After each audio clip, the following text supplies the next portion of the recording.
We all know the many independence activists who fought for Korea, and behind them lay a history of unseen sacrifice and devotion. Shin Chae-ho was a pioneer of nationalist historiography and an independence activist. Walking beside him through the arduous journey of the independence movement was his comrade and life partner, the female independence fighter Ja-hye.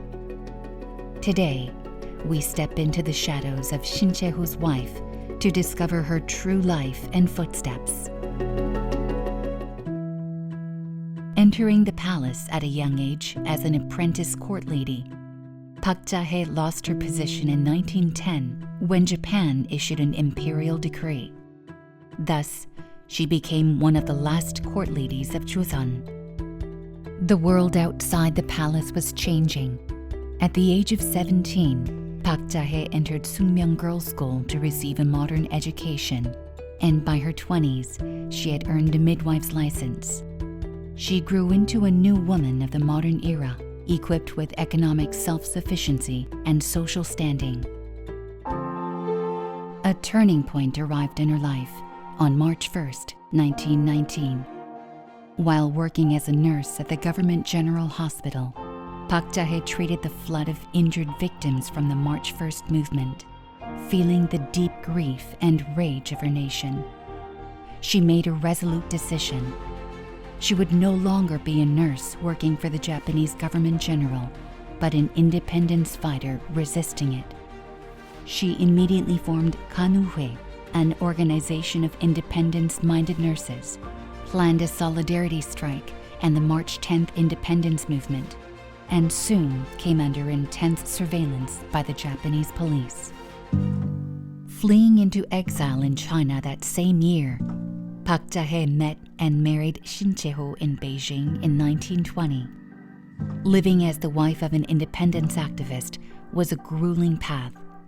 She had to shoulder the burden of providing long-term support for her husband's movement, manage the household economy, raise her children alone, and endure relentless Japanese surveillance and violence. Yet, she willingly embraced the weight of that title. Even after returning to Korea with her sons while separated from her husband, Ja-hye continued to participate in the independence movement.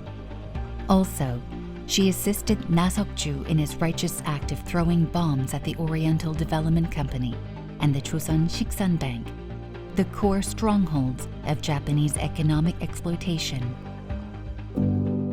Ja-hye could not escape poverty, which felt like an inevitable fate for the families of independence activists.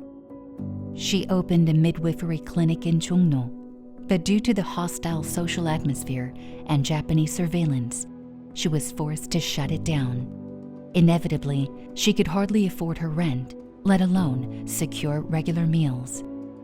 She suffered deeply in anguish, unable to even send a padded winter coat to her husband, who was imprisoned in the cold prison of Lushun, China. Then, in February 1936, Shin Chae-ho passed away in prison, far away from his homeland. However, the tragedy did not end there. After her eldest son moved abroad and her second son passed away, she was left entirely alone in an instant. Overwhelmed by profound grief, she met a lonely end the following year in a small rented room. Departing without leaving even a handful of ashes, Ja-hye was laid to rest alongside her husband Shin Chae-ho in 2008 without her physical remains, and was posthumously awarded the Order of Merit for National Foundation, National Medal, honoring her unseen contributions to resistance. We have forgotten the other name of the independence heroes, the families of independence activists.